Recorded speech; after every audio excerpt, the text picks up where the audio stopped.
بسم الله والصلاة والسلام على رسول الكريم وعلى آله وصحبه ومن تبعهم بإحسان إلى يوم الدين أما بعد.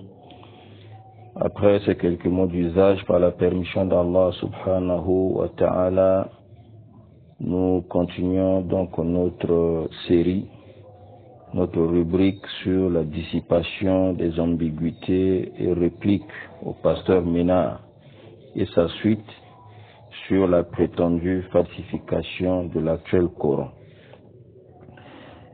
Et nous sommes ici donc à la 6e partie de notre série, de nos interventions concernant donc ce sujet. Et nous sommes en train donc de voir ensemble avec vous les différentes sortes d'abrogations contenues dans le Coran. Parce que lorsque le pasteur Ménard et sa suite, pour corroborer leur prétendu, pour corroborer la prétendue falsification du Coran, ils ont cité un certain nombre de semblants d'arguments, à savoir par exemple la sourate numéro 33 du Coran, qu'on appelle sourate al-Ahzab, chapitre le coalisé. Aïcha dit avait à l'époque de Rasoul avait près de 200 versets. Obey, comment on appelle Obey ibn Ka'b nous dit c'était l'équivalent de la sourate al-Baqarah dans sa longueur, dans des versets, c'était l'équivalent de la sourate al-Baqarah dans 286 versets. Et lorsque Ousmane ibn Affan radiyallahu anhu Mukala Lagré a compilé le Coran, rassemblé le Coran, donc ce chapitre aujourd'hui là, le Coran que lisent les musulmans actuellement, ce chapitre n'a que 73 versets. Alors où sont partis le reste des versets? Ils ont dit voilà. Donc le Coran que vous lisez aujourd'hui, vous les musulmans, donc c'est un Coran complet, c'est un Coran falsifié. Et ils ont donné encore, comme d'autres arguments, la lecture par exemple de la sourate 92 par Ibn Mas'ud, la façon dont Ibn Mas'ud a récité les premiers versets justement de cette sourate, c'est pas ce que vous lisez aujourd'hui là, vous les musulmans. Et ils ont avancé encore d'autres, et nous avons dit, la première fois quand nous les avons donc écoutés, citer ce genre de choses, on avait ri, parce que tout cela, ça concerne seulement le sujet qu'on appelle l'abrogation.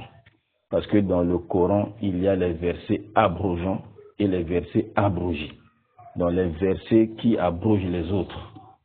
Et c'est comme ça aussi dans la tradition prophétique authentique. Il y a ce qu'on appelle les hadiths abrogeants et les hadiths abrogés. Mais il faut avoir la connaissance de cette science-là. Donc j'avais dit dans mes premières interventions, quand j'ai écouté ces pasteurs dans leur aventure, j'ai ri, j'ai dit il n'y a que deux versets seulement du Coran qui répondent déjà à ça. S'ils avaient la connaissance de ces deux versets, ils n'allaient pas s'aventurer. Ils n'allaient pas entrer dans cette aventure-là, voulant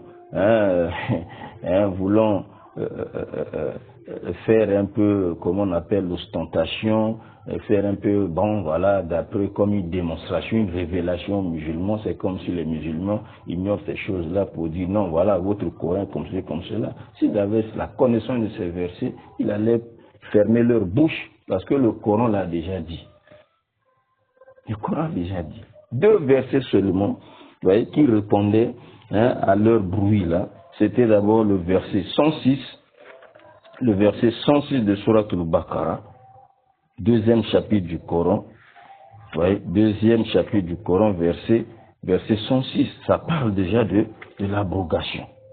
Allah dit dans ce verset, si nous abrogeons un verset quelconque, c'est-à-dire quand nous annulons, qu'on annule le verset, quand nous abrogeons un verset quelconque, ou que nous le fassions oublier, nous en apportons un meilleur ou un semblable. Ne sais-tu pas qu'Allah est omnipotent? Oui. Verset 107. Ne sais-tu pas qu'à Allah appartient le royaume des cieux et de la terre, et qu'en dehors d'Allah, vous n'avez ni protecteur ni secoureur? Ce verset-là.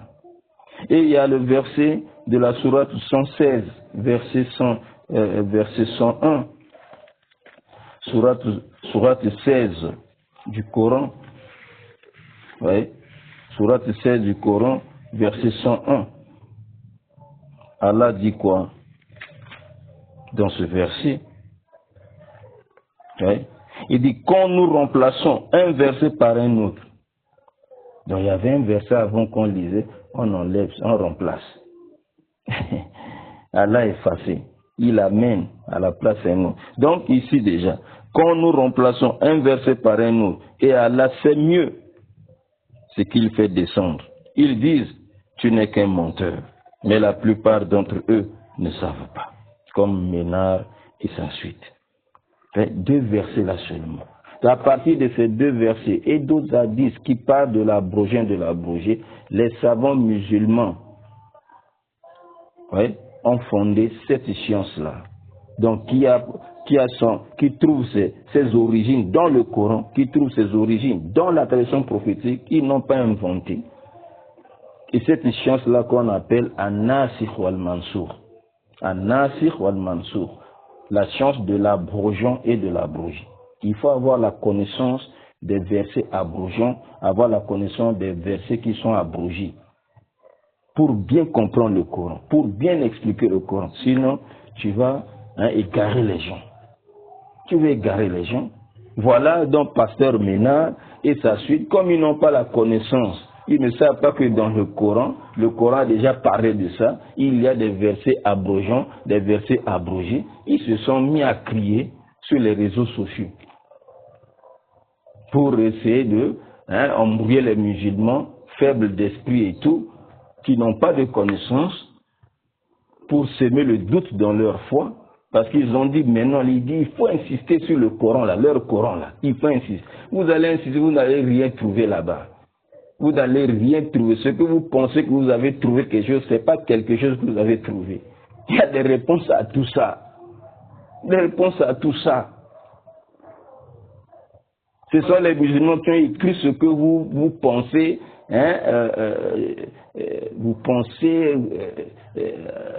découvrir quoi. Vous pensez comme c'est sur une découverte des révélations. Vous faites aux musulmans des révélations. Les musulmans ne lisent même, puis ils connaissent même pas leur livre. Voilà. On vous commence à étaler. Non, connaissant. Si les musulmans étaient malhonnêtes, étaient injustes, ils étaient là pour ce bas monde-là. Ils n'allaient pas écrire ces choses-là. S'ils faisaient de la religion musulmane leur boutique, comme vous faites de vos églises comme des boutiques, vos boutiques à vous, ils n'allaient pas écrire ces choses. Quand ils ont écrit, ils savent ce qu'ils ont écrit. Ils comprennent ce qu'ils ont écrit. Mais vous allez prendre ça comme, oh non, voilà les arguments contre les musulmans. C'est pas contre. C'est pas contre les musulmans. Parce que vous ne comprenez pas. Vous ne comprenez rien de tout ça. Rien de tout ça. C'est l'abrogé et l'abrogé. Alors, quand nous avons pris ces deux versets-là, verset 106 de sourate 2 du Coran, verset 101, sourate 7 du Coran, on est entré dans les livres de Tafsir, Ibn Kathir, Tafsir de Shawkani. Ouais, on a commencé à parler de ça. Eux-mêmes, les exégètes, là, commencent à parler. Dans les versets, ce que Ubay ibn Ka'b avait dit, ce qu'Aïcha avait dit, ils ont cité ça. Dans quoi? Dans l'abrogation. Ça c'est abrogé. Dans le Coran qu'on lit là, quand Abou Bakr d'abord, c'est le premier le rassembleur du Coran, c'est lui le premier qui a rassemblé. Parce qu'on va arriver là, vous ne faites même pas la différence entre ce que Abou Bakr avait fait et ce qu'Ousmane a fait. Vous pensez que Ousmane, c'est lui qui est venu rassembler le Coran et il a enlevé des chapitres, des versets, il a enlevé, voilà, donc il connaissait rien, il a mis à la tête de la commission quelqu'un qui est mécréant, d'après vous, on a démontré votre mensonge là. Zayd ibn Sabit n'était jamais mécréant. Il était même le scribe. Il était même le scribe du prophète. Il écrivait la révélation à l'époque du Rasoul, à l'époque du message. Donc il dit, il a confié cela à lui, et puis bon voilà, c'est la merde que les musulmans aujourd'hui là, subhanallah. On vous a déjà démontré tout ça. Vous êtes des menteurs. On a cité les Sahih Bukhari et tout. Et on reviendra sur ça.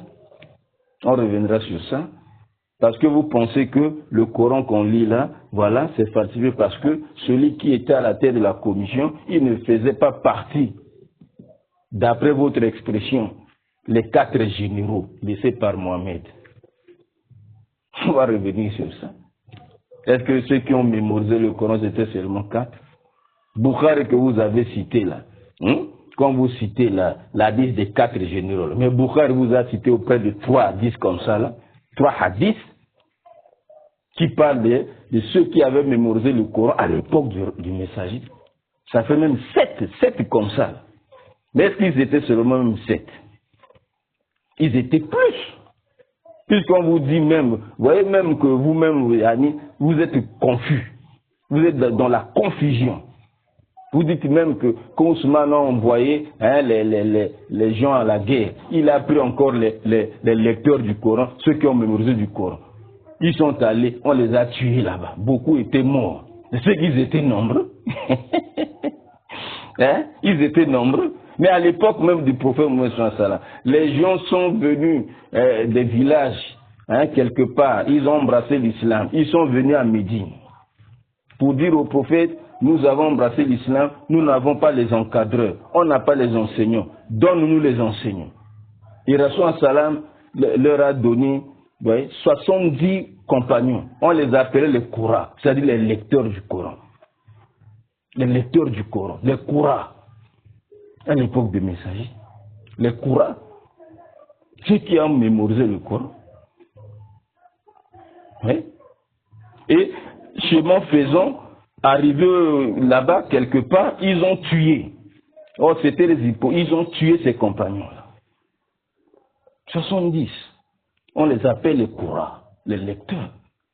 Et vous savez que le Coran n'est pas descendu d'un seul coup comme ça là. C'est pendant 23 ans.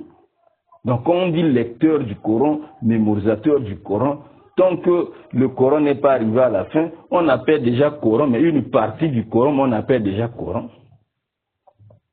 On ne pouvait pas encore tout rassembler puisque il devait avoir les abrogeants, les abrogés, les abrogeants, les abrogés. Ce n'est qu'à la fin.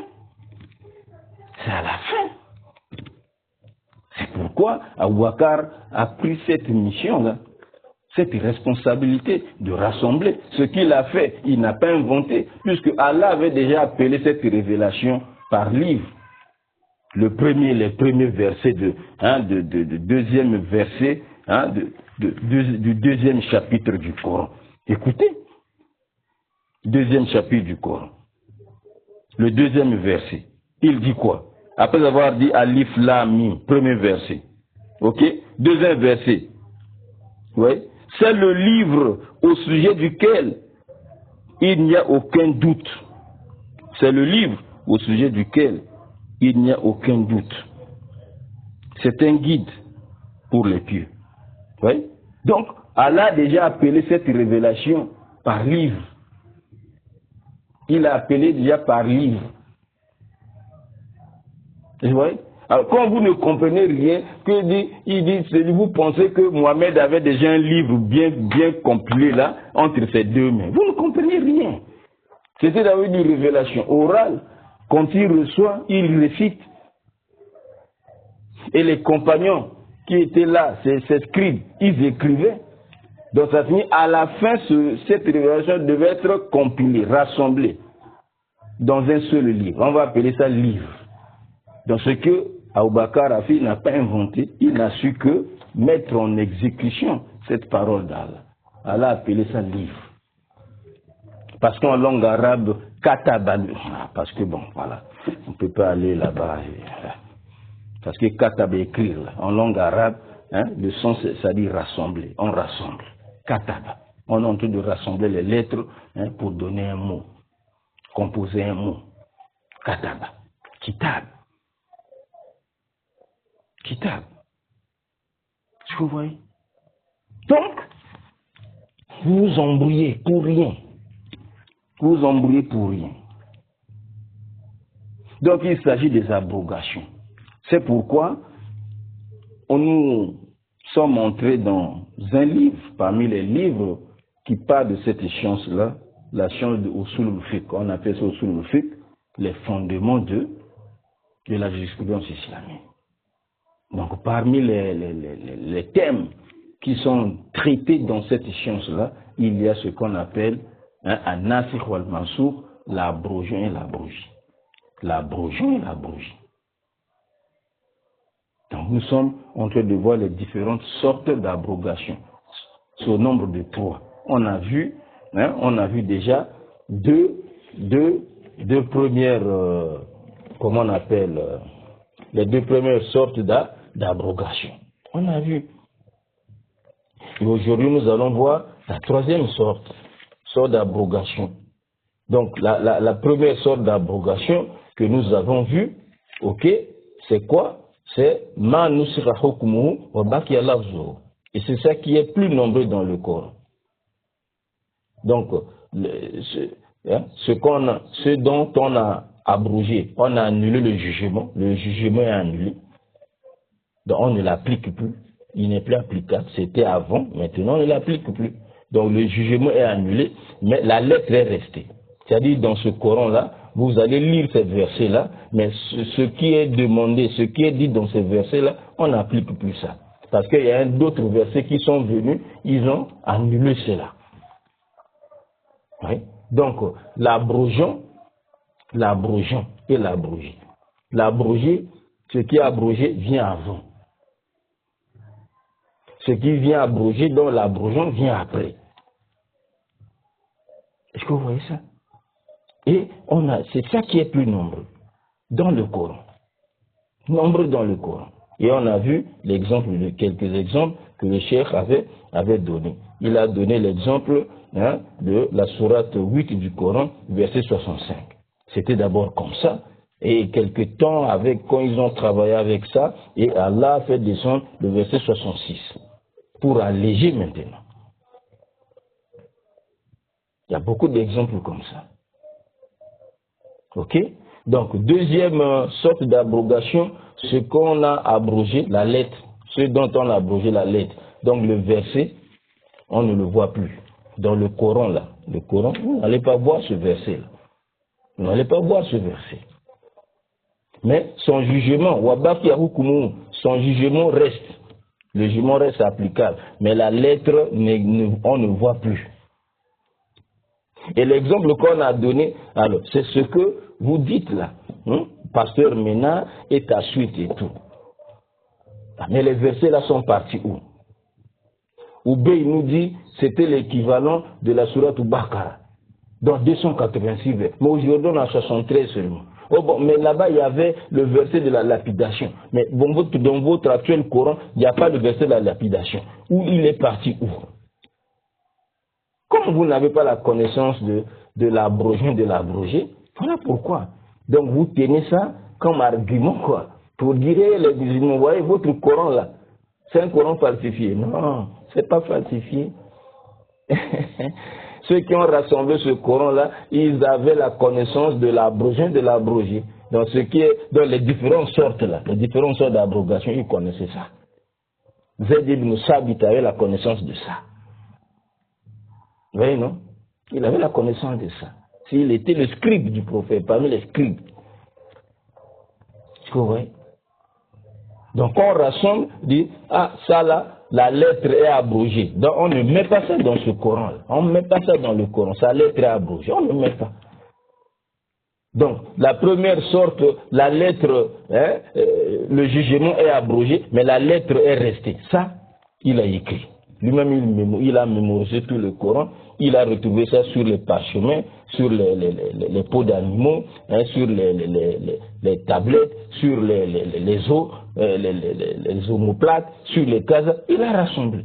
Quand il trouve ça sur quelqu'un écrit, Lui-même, il a la mémorisation. Ah oui, oui, ça c'est dans Surat Tan. Il prend, il écrit, il rassemble tout. On va voir. Ouais. Donc quand il arrive ici, deuxième sorte, la lettre est abrogée, la lettre est annulée, mais le jugement est resté. On donne l'exemple de quoi? Ouais, il dit Ka'ayat Rajim, comme le verset de la lapidation. Hein? Que l'un des acolytes du pasteur Ménard, il dit bon, c'est ça, c'est le verset là qu'on va chercher. On va chercher dans votre Coran là. Si le verset là a été abrogé, c'est-à-dire la lettre est abrogée, tu ne vas pas le trouver dedans. C'est abrogé. Le Coran a déjà parlé de ça. C'est abrogé. Mais le jugement est resté. Le jugement est resté. Voilà pourquoi Omar ibn Khattab nous dit, nous avons lu ça. Kana fima anzalallah ayatul rajim.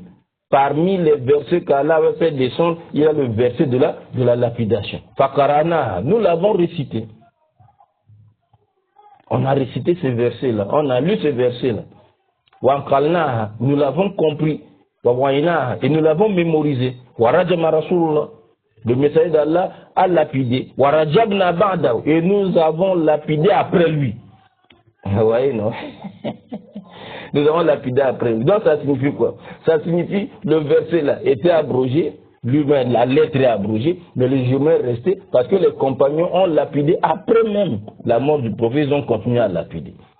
C'est pourquoi il dit Fa'arsha in toala binnas zaman. J'ai peur que si le temps vraiment, le temps devient long,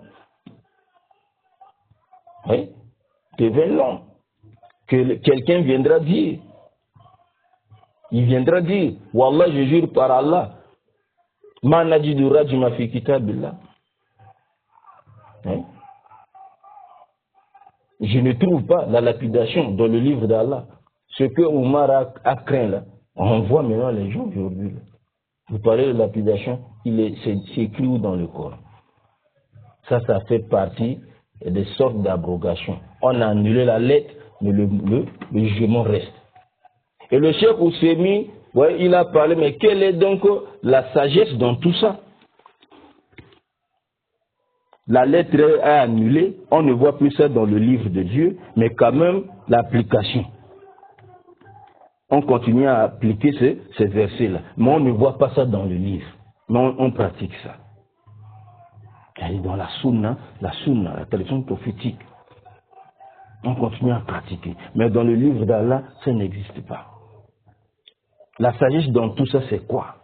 Et le Cheikh a dit, c'est irtibar l'umma, c'est pour éprouver. Allah éprouve ses serviteurs, éprouve la communauté de Muhammad. Il les éprouve.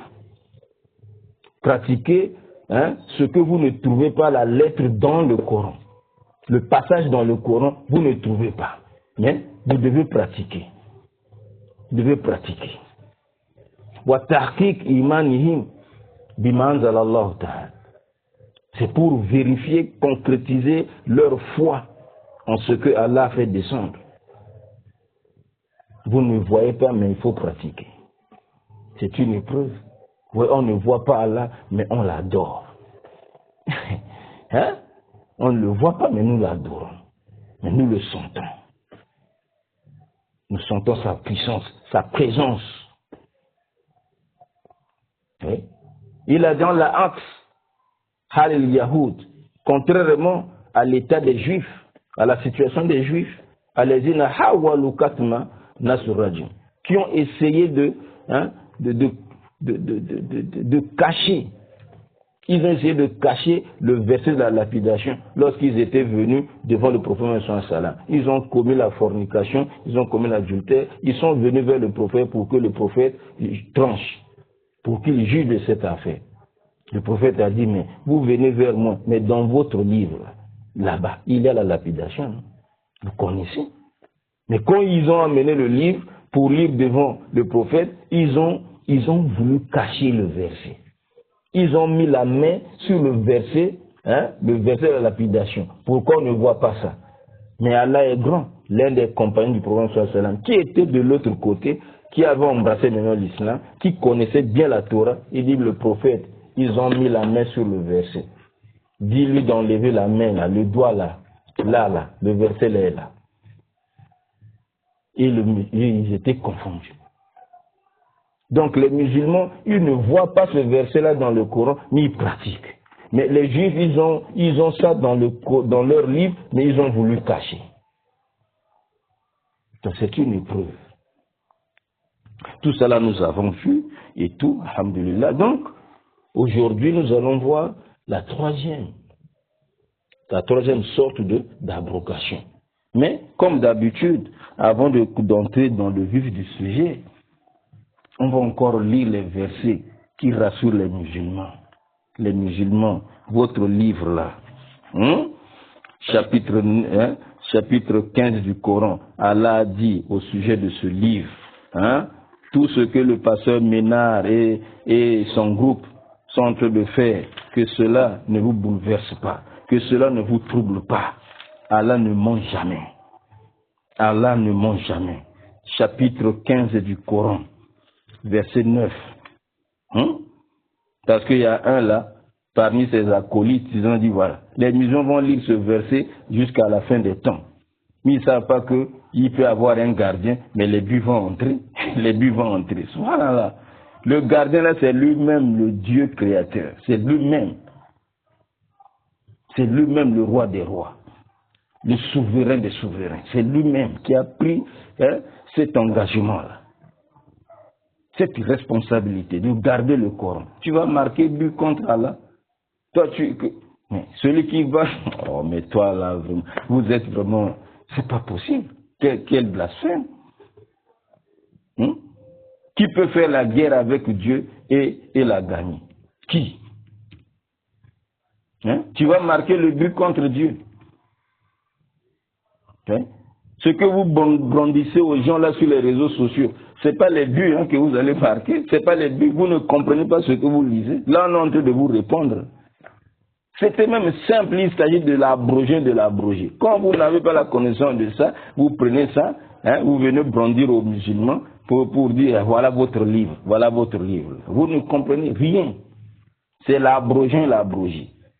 Et nous allons voir, Ibn Kathir va parler de ça. Les Juifs ont voulu régner cela. Pourquoi ils ont voulu régner l'abrogé. Alors que dans leur livre là-bas, on voit ça. Dans votre livre, la Bible là, vous avez l'abrogé. Si vous ne savez pas, on va lire ce qu'Ibn Kathir dit, vous allez vous retrouver. Vous connaissez les passages, mais on ne va pas lire les passages de la Bible, vous allez vous retrouver quand on va lire ça. L'abrogé. Est-ce que vous voyez ça?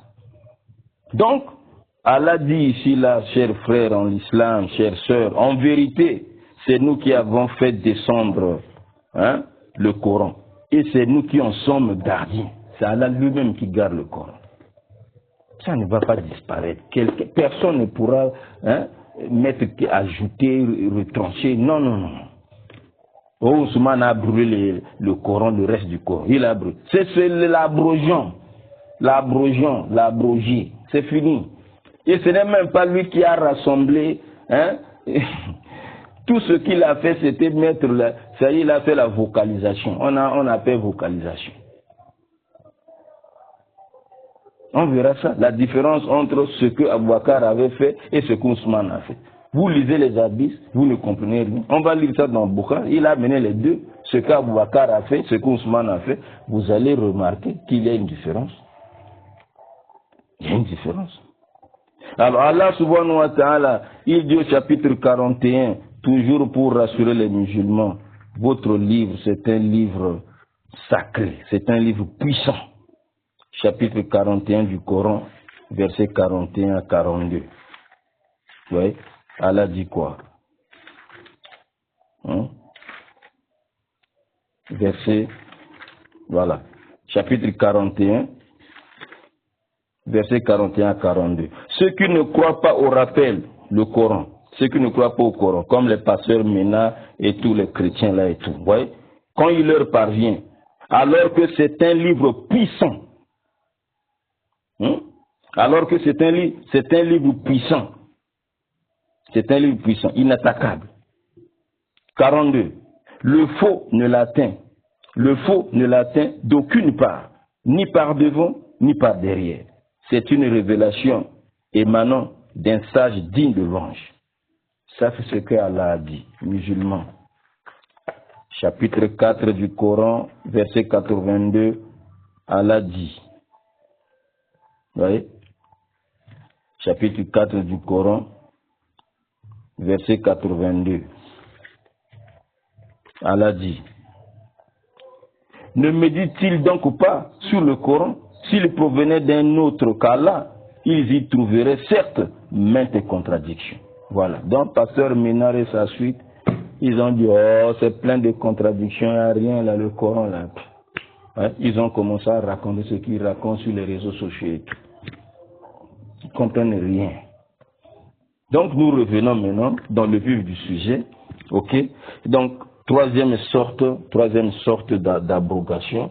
Je lis ça maintenant dans le livre de Cheikh Al-Ousaymin, Sharhu al-Usul min ilm al-Usul. L'explication justement des fondements. Sharhu al-Usul, l'explication des fondements tirés de la science, des fondements de la jurisprudence islamique. De Cheikh Al-Ousaymin. C'est un seul tome. Page, vous voyez, page 438. Il dit à Salissou. Il dit troisième sorte d'abrogation. Ma nusra hukmu wa labsuhu. Ce que l'on a abrogé, on a annulé son jugement et sa lettre. Donc la lettre et le jugement, tout s'est annulé. Donc vous, dans le Coran, vous n'allez pas trouver ça. Tout s'est annulé. Ma nusra hukmu wa labsuhu. Troisième sorte d'abrogation. Donc si quelque part, quand certains compagnons ils avaient écrit tel verset. Maintenant lorsque Abou Bakr a rassemblé Ousmane et tout, ouais, maintenant le Coran actuel, le verset là, vous n'allez plus trouver ça. C'est une sorte, parmi les sortes d'abrogation. Donc et le verset, et la lettre et le jugement, tout est abrogé. Or, dans d'autres sortes parmi les sortes d'abrogation, il y a la lettre est abrogée, mais le jugement est resté. La lettre est abrogée, le jugement est resté. Mais ici, là, et le jugement, et la lettre, tout s'est abrogé. Tout s'est abrogé, vous n'allez pas trouver. Je vous voyez ça. Rien. Dans la lettre, dans le Coran, là, vous n'allez pas trouver. Le jugement, là aussi, on n'applique pas. Il y a une autre sorte qu'on a vu déjà. Ouais. La lettre est abrogée, donc la lettre, vous n'allez pas trouver dedans, mais le jugement, ce que le verset là disait, on pratique. On continue à pratiquer. Comme la lapidation. Là. Le verset l'a abrogé, la lettre est abrogée, vous ne trouvez pas. Mais le jugement est resté, on pratique ça. Allah éprouve ses serviteurs. Avec ce qu'ils ne voient pas dans le livre, ce qui n'est pas écrit, mais ils vont pratiquer. Ce qui est courant dans le Coran, c'est la lettre. Le jugement est abrogé, mais la lettre reste. Vous allez lire ça dans le Coran, mais ce qui est dit là, ce n'est plus applicable. Ce n'est plus applicable. D'autres versets qui étaient déjà venus pour abroger ça. Voilà les sortes. Donc ici nous voyons troisième sorte. Et le jugement et la lettre sont abrogés, sont annulés. Vous n'allez pas trouver. Et l'exemple qu'on donne, Kanasr Ansharrada'at, l'exemple qu'on donne, c'est l'exemple des 10 allaitements qui sont venus dans la liste d'Aïcha radiyallahu anha, à Sabik. Le cheikh dit à Sabik, dont il avait parlé de ça à la page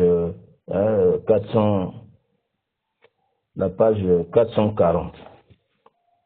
Cet hadith-là. Mais nous allons le lire dans Sahih Muslim. Donc quand vous ouvrez Sahih Muslim, hadith numéro Muslim, hadith numéro 3597, ou bien, selon les nouvelles éditions, numéro 1452. Hadith 1452. Donc hadith 3597 ou bien hadith numéro 1452. Il amène la chaîne de transmission. Chapitre At-Tarim bi Khams Rada'at. L'interdiction à partir de 5 allaitements. C'est-à-dire que dans l'islam, nous avons ce qu'on appelle les liens du sang, lien de parenté par le sang et le lien de parenté par le lait. Si une seule femme vous a allaité, hein, vous deux là, vous êtes donc il y a une fille qui était allaitée par une femme et l'homme aussi a été allaité par la même femme là. Donc cet homme-là et cette fille-là sont maintenant frères et sœurs de lait. C'est maintenant interdit de se marier.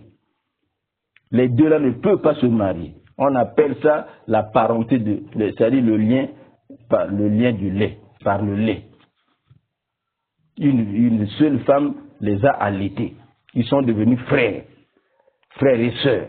C'est interdit. Il y a le lien du sang, il y a le lien du lait. Donc c'est de ça dont on parle.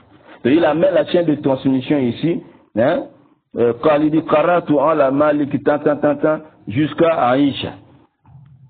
Il amène la chaîne de transmission jusqu'à Aïcha, l'une des épouses du prophète Mohammed sallam. Ana Akalat, Aïcha dit, Kana fi ma unzila min al-Qur'an faisait partie de ce qui était descendu dans le Coran.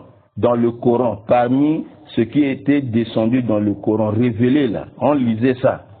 Ansharu rada'atin malumat yuharimna. 10 allaitements bien connus interdisent.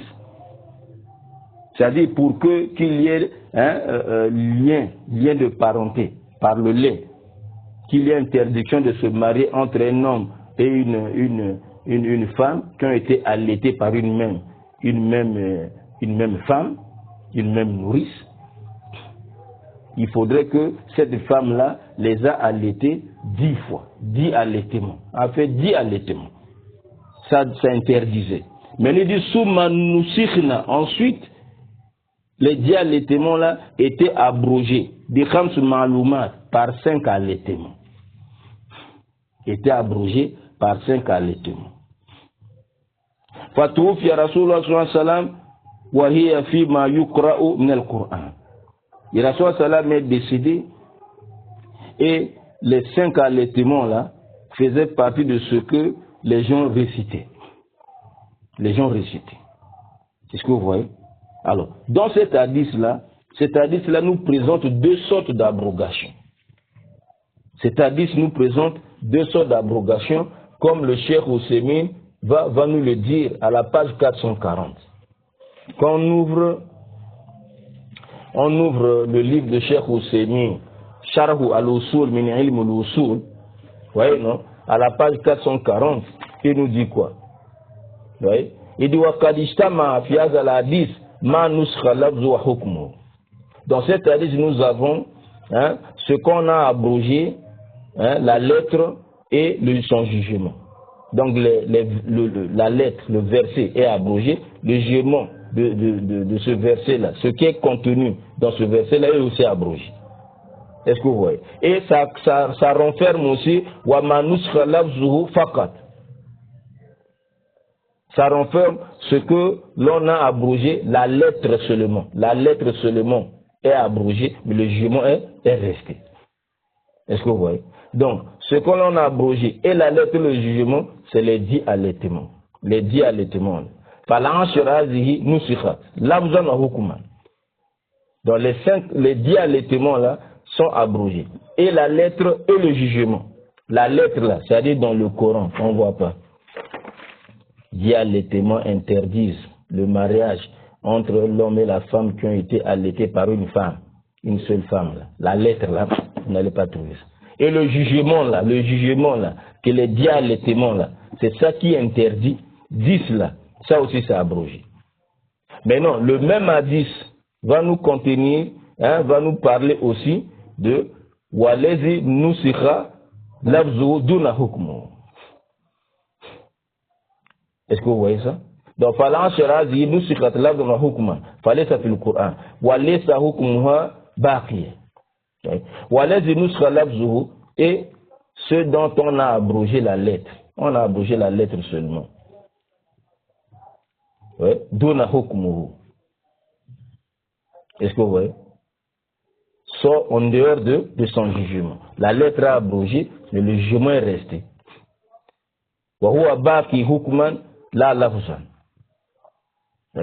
Donc ce verset est resté, hein, c'est le jugement qui est resté, mais la lettre n'est plus. Donc vous n'allez pas lire dans le Coran, hein, 5 allaitements interdisent le mariage entre l'homme et la femme qui ont été nourris et allaités par une seule femme. La lettre là, mais le jugement est resté. Le jugement est resté. Est-ce que vous voyez? Mais non, le problème, les gens qui vont, qui ne sont pas vraiment avertis, qui n'ont pas la science versée, qui ne sont pas versés, j'allais dire, dans la science, ils vont dire, mais Aïcha a dit ici, là, Aïcha a dit, hein, les dix allaitements là, hein, ont été abrogés par 5 allaitements connus. Fatouf ya Rasul salam est décédé, wahiya fi ma yukra min al-Qur'an. Et cela faisait partie de ce qu'on récitait du Coran. On récitait du Coran, dans les 5 allaitements là. On récitait du Coran. Qu'est-ce que ça signifie? Est-ce que vous voyez ça?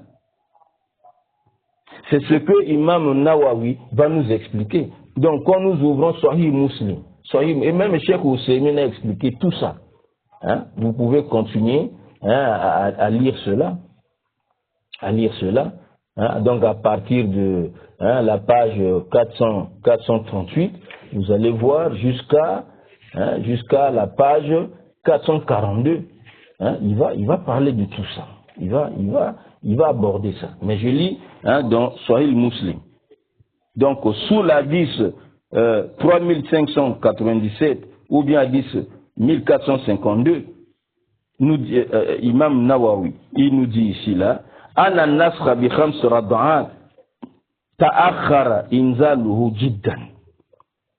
Donc, par la parole d'Aïcha, on va comprendre ceci, c'est-à-dire l'abrogation, hein, l'abrogation des 10 allaitements par 5 allaitements là, hein, a beaucoup retardé.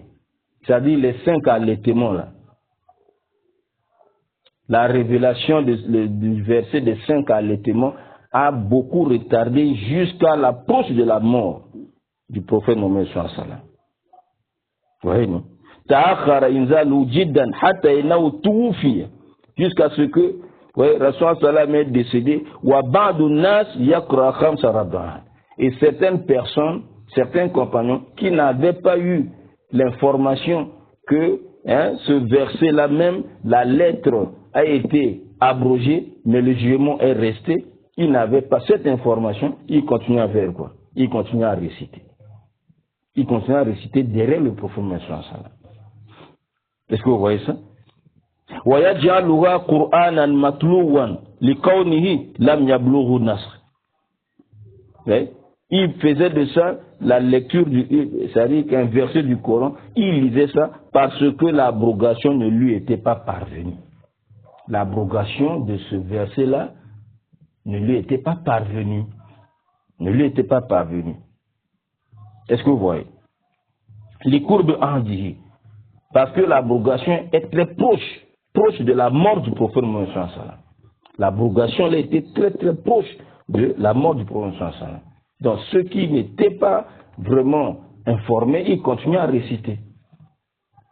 Mais l'abrogation est venue très très en retard. Très très en retard. Voilà pourquoi ils continuaient à lire ça. C'est ce que Aïcha dit. C'est dans ce sens-là. Donc voilà ma balahum nasr ba'da zalika. Et lorsque l'abrogation leur était parvenue, lorsque l'abrogation de ce verset-là, 5 allaitements là, leur était parvenue, la lettre là était abrogée. Après cela, raja'u an zalik. Ils sont revenus. Ils ont abandonné cette lecture-là. Ils ont abandonné cette lecture. Wa'ajma'u ala anna haza la yutla. Et ils se sont tous accordés, tous les compagnons, ils se sont tous accordés maintenant que ça là, on ne récite plus ça. On ne récite plus ça. Est-ce que vous voyez ça? Donc, ça fait maintenant partie de l'autre sorte où on a abrogé, on a annulé la lettre, mais le jugement est resté. C'est pourquoi, ouais, Imam Nawawi nous fait même le résumé de ces trois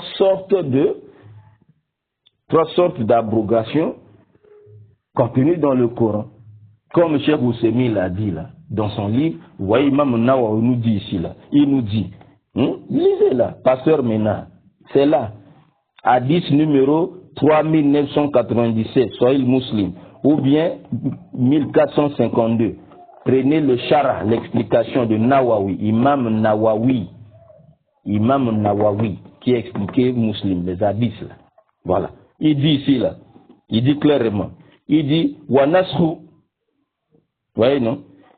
Il dit, wa nasru salasat anwa. Et l'abrogation est de trois sortes. Il y a trois sortes d'abrogation. Adouha, l'une de ces trois sortes, ma nusrahu kumu, ce que l'on a abrogé, son jugement, watilawatu, et sa lecture. Et la lecture et le jugement sont annulés. C'est-à-dire, et la lettre et le jugement. Tout est abrogé. L'exemple c'est quoi? Comme les dits allaitements.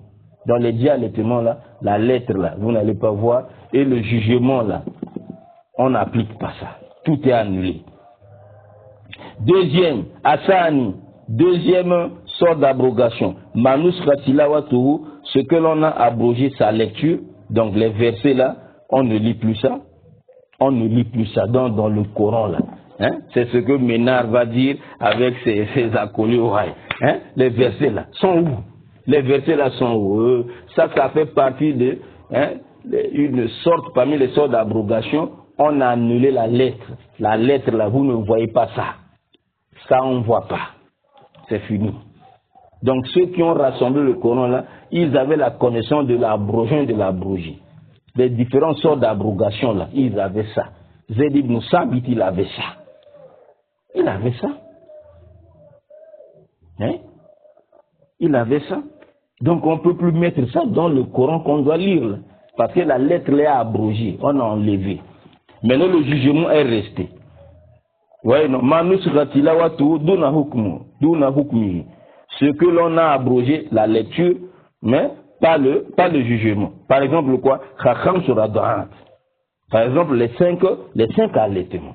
Donc, le verset là, les versets des 5 allaitements interdisent le mariage entre l'homme et la femme qui ont été allaités par une seule nourrice.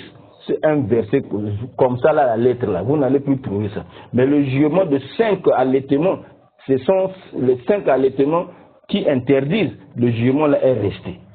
L'exemple c'est quoi? C'est l'hadith d'Aïcha là. L'hadith d'Aïcha qu'on vient de voir là. Et l'exemple encore de ce dit Wakashekh wa sheikha. Le verset que le pasteur Ménard et sa suite ont défié les musulmans. C'est le verset de la lapidation là que nous cherchons maintenant dans votre Coran. Vous allez chercher, vous n'allez pas trouver parce que ça fait partie des abrogés, les versets abrogés. Donc la lettre est abrogée, mais le jugement est resté. La lettre là, vous n'allez pas trouver, mais le jugement est resté. Ouais, il donne là. Il cite maintenant le verset. Achek wa sheikh, le vieillard et la vieille qui ont forniqué, Zazanaya. Un homme âgé, une femme âgée, un vieux, une vieille qui commettent la fornication, qui commettent l'adultère. Farjumuhuma, lapidez-les. Lapidez-les. La lettre là, vous n'allez plus trouver ça. Ça a abrogé. Mais le jugement est resté. Ça, c'est une autre, deuxième sorte d'abrogation.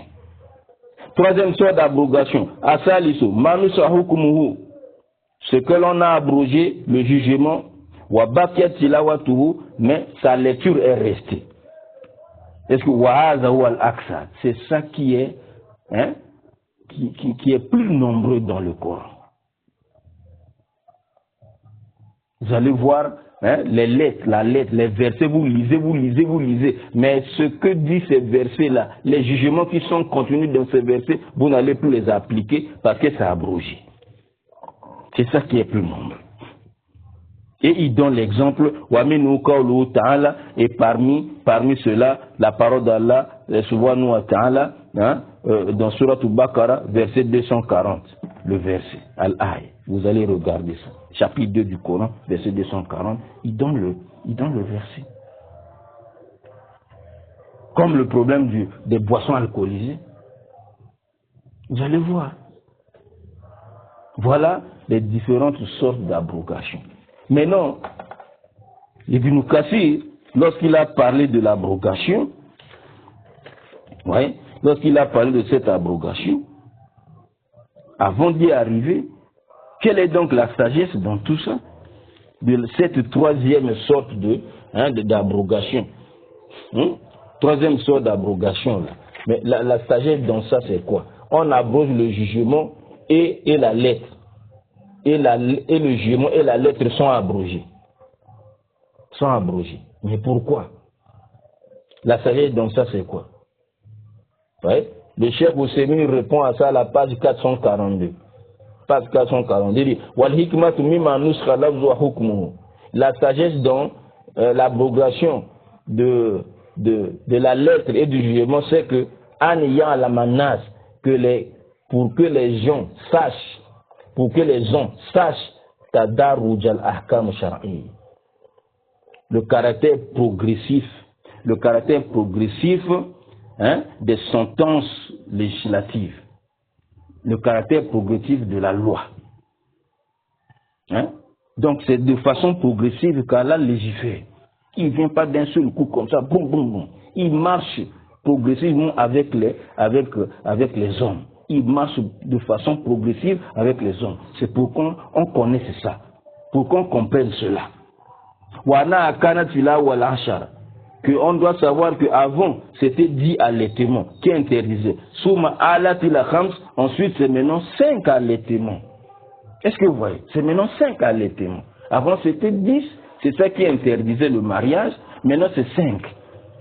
Ainsi de suite. C'est pour qu'on comprenne tout ça. Alors, après avoir dit tout ça, Ibn Kathir, lorsqu'il a parlé justement de l'abrogation et ainsi de suite, maintenant, il a soulevé le problème des Juifs.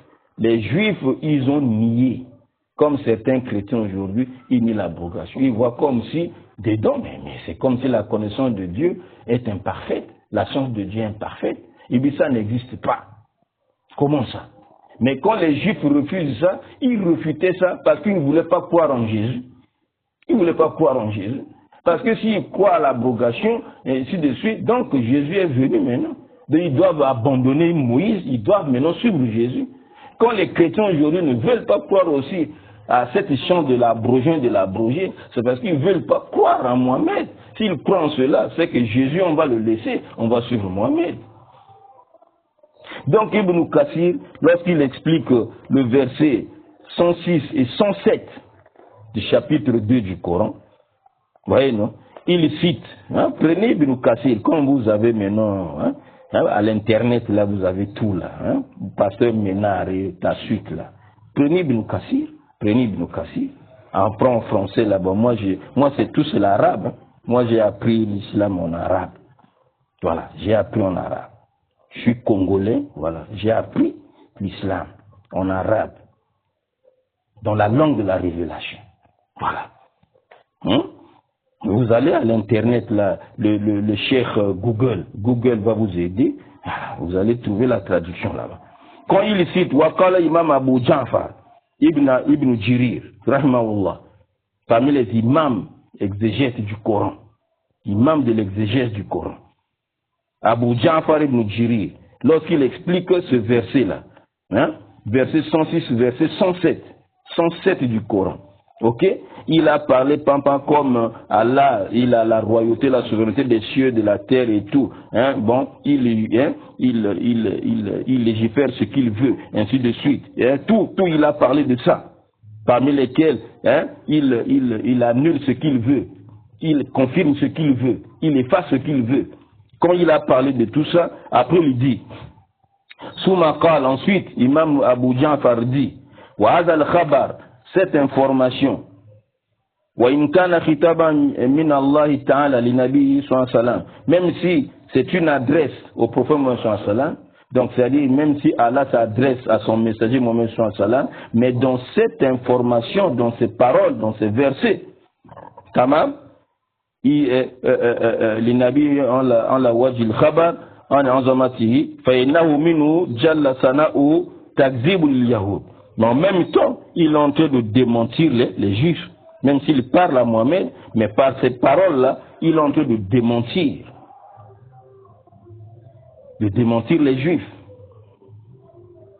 Lorsqu'il a parlé de l'abrogation, et il a dit, ne sais-tu pas qu'Allah est omnipotent? Ne sais-tu pas qu'Allah est omnipotent? Par là, il répond aux Juifs. Vous voyez, non? Est-ce que vous voyez ça? Qui ont nié l'abrogation, l'annulation des jugements de la Torah. Wajahadu bien nubuwata Isa wa Muhammad alayhi salatu wa salam. Et ils ont renié la prophétie de Jésus et la prophétie de Mohammed. Parce que quand vous croyez à l'abrogation, s'ils croient en l'abrogation, donc ils devaient croire en Jésus. Est-ce que vous voyez ça? Comme ils ne croient pas en ça, donc ils n'ont pas cru en Jésus. Comme ils ne croient pas en ça, ils n'ont pas cru aussi à Mohammed. C'est pour ça. Parce qu'ils ont apporté ce qu'ils ont, ils ont apporté d'Allah, les législations, les paroles, les révélations.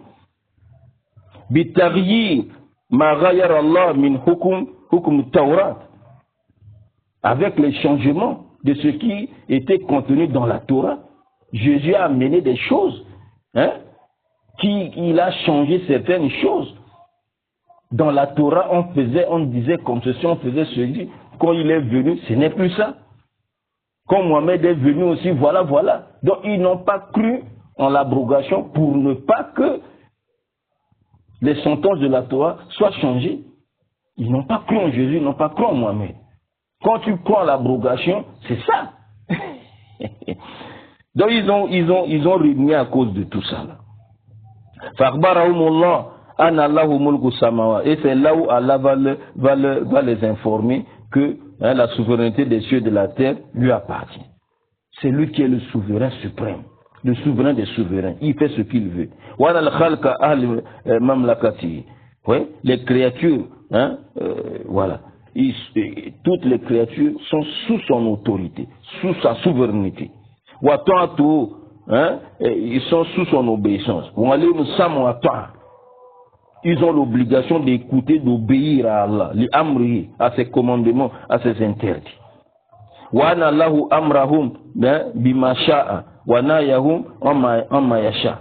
Il leur ordonne ce qu'il veut, il leur interdit ce qu'il veut. Il efface, il annule, il abroge ce qu'il veut. Il affirme, il confirme ce qu'il veut.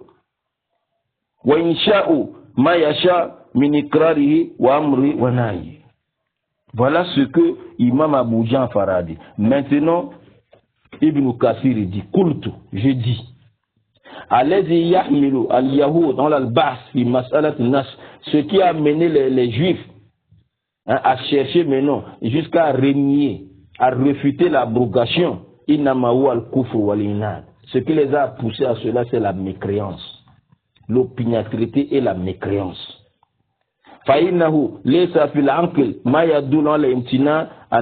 Parce que rationnellement, la raison là, il n'y a rien qui va empêcher que cela soit possible. La raison là ne peut pas refuser ça, qu'il y ait un abrogeant, qu'il y ait un abrogé. Ça ne refuse pas dans les sentences d'Allah. Parce que Allah juge Mayasha. Il légifère ce qu'il veut. Comme il fait ce qu'il veut.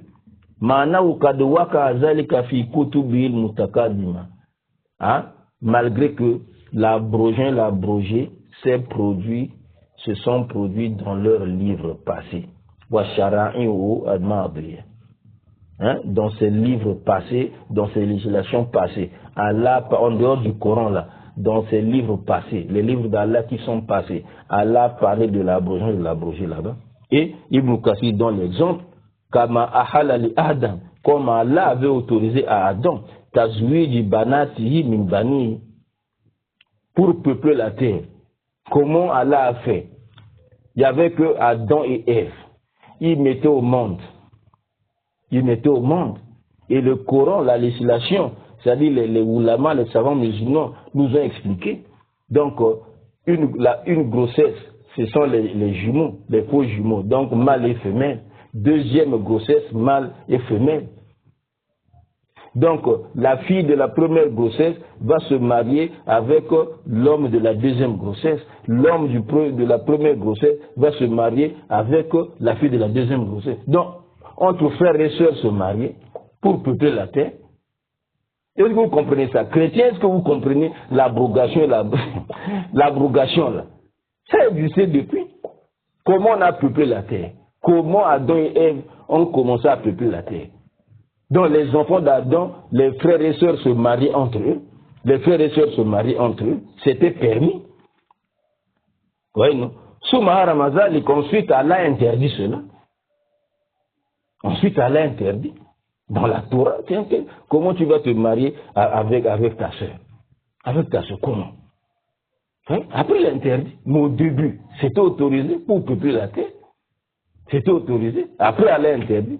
C'est ça l'abrogation et l'abrogé. Est-ce que vous voyez? Donc quand vous allez parler votre Coran, comment? Mais là, vous allez dire quoi? Vous voyez, non? C'est comme ça qu'Allah a autorisé à Noé, lorsqu'il est descendu de l'arche, de son bateau là, il est autorisé de manger tout animal, toutes sortes d'animaux, il est autorisé de manger tout.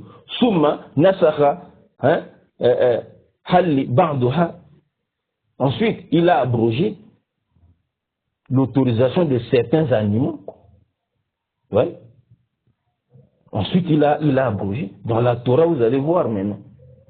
Ce qu'il a donné à Moïse, certains animaux on mange, d'autres on ne mange pas. Mais avant, il a autorisé à Noé de tout manger. C'est ça qu'on appelle l'abrogé, l'abrogé.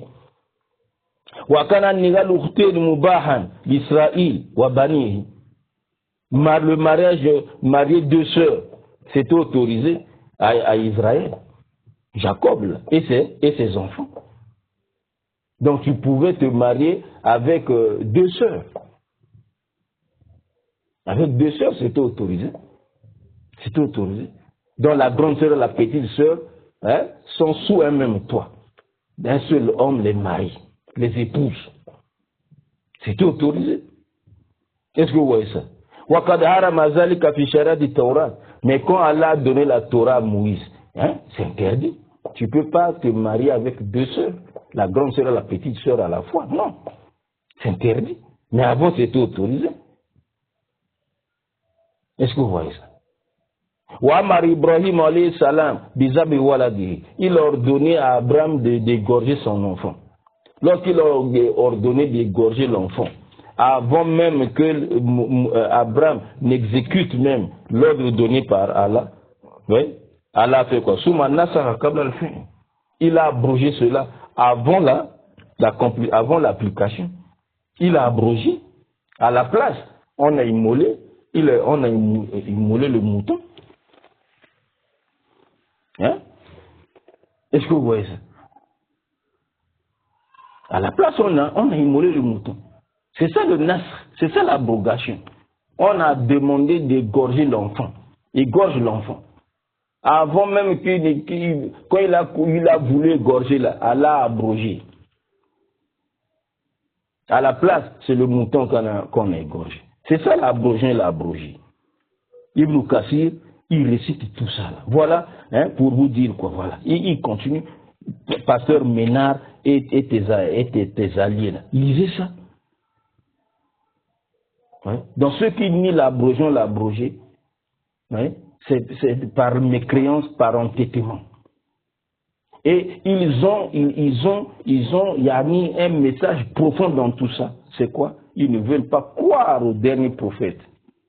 Comme les Juifs ne voulaient pas croire à Jésus, ils ont nié l'abrogation. L'abrogation, l'abrogé n'existe pas. Comme les chrétiens ne veulent pas croire en Mohamed, ils ne croient pas en l'abrogation et l'abrogé. Parce que s'ils croient en cela, Jésus est passé. C'est le temps de Mohamed jusqu'à la fin des temps. L'abrogé et l'abrogé. Voilà le grand message que cache justement cette échéance-là de l'abroger de l'abroger. Si vous croyez en cela, si vous croyez en ça, abandonnez Jésus. Abandonnez Jésus. Venez à Muhammad, alayhi salatu wa salam. Voilà donc ce que je tenais à dire sur ces différentes sortes d'abrogation. On n'a pas fini, on continue. Je crois qu'il y aura septième partie, toujours dans le sens de l'abrogation. On va parler maintenant de la lecture de Ibn Mas'ud. Parce que Pasteur Ménard et ses acolytes, ils ont pris ça aussi comme preuve pour dire que votre Coran actuel, c'est un Coran falsifié. Voilà un général parmi les 4 généraux, il a récité de telle façon, mais votre Coran aujourd'hui là, c'est pas de cette façon-là que vous lisez. Quelle est la réponse à donner à ça? Ça, dans notre prochaine intervention, j'ai dit ce que vous avez entendu. Wa sallallahu ala Muhammadin wa ala alihi wa sahbihi ajma'in.